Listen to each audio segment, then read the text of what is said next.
నమస్కారం, నా పేరు గిరిరాజు. ఇప్పుడు మీరు చూస్తున్నది లేపాక్షిలో అసంపూర్ణ కళ్యాణ మండపం పక్కనే మనకు శివపార్వతుల సప్తపదులు వేసిన ప్రతిరూపం కనపడుతుంది. ఇక్కడే స్వామివారి కళ్యాణం జరిగిన తర్వాత స్వామివారు పార్వతీదేవి 4 ఏళ్ళు పట్టుకొని, ఇక్కడ 4 ఫింగర్స్ మనకు కనపడుతుంది. పార్వతి 4 ఏళ్ళు పట్టుకొని, శివుడు పార్వతి 7 అడుగులు వేశారు.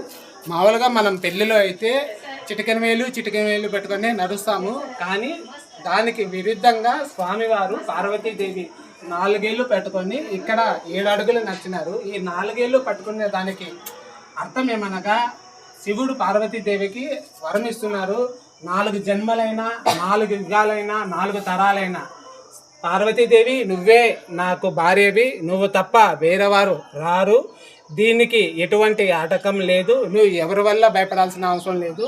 మన చరిత్ర, మన కళ్యాణము యుగ యుగాలకి సాక్ష్యంగా నేను ఇక్కడ నీకు 4 ఏళ్ళు పట్టుకొని నడచడం జరుగుతుంది.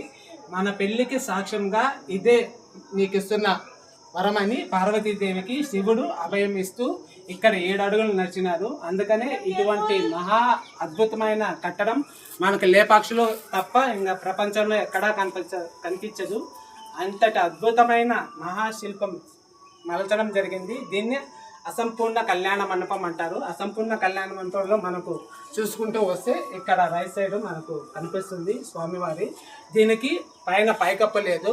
ఈ పైకప్పు లేని వలన దీన్ని అసంపూర్ణ కళ్యాణ మండపం అంటారు. ఈ పైకప్పు జరిగేటప్పుడే దీన్ని గుడి సృష్టికర్త మహా తిమ్మరుసు కళ్ళు తీసి అక్కడ ఎదురుగా ఉన్న గోడకి ఇంతకుముందు చెప్పడం జరిగింది కదా, ఆయన కళ్ళు తీసి ఆ గోడకు కొట్టడం జరిగింది. ఆయన మరణానంతరం ఈ గుడి ఇక్కడితో స్టాప్ అయిపోయింది. అందుకని దీన్ని అసంపూర్ణ కళ్యాణ మండపం అంటారు.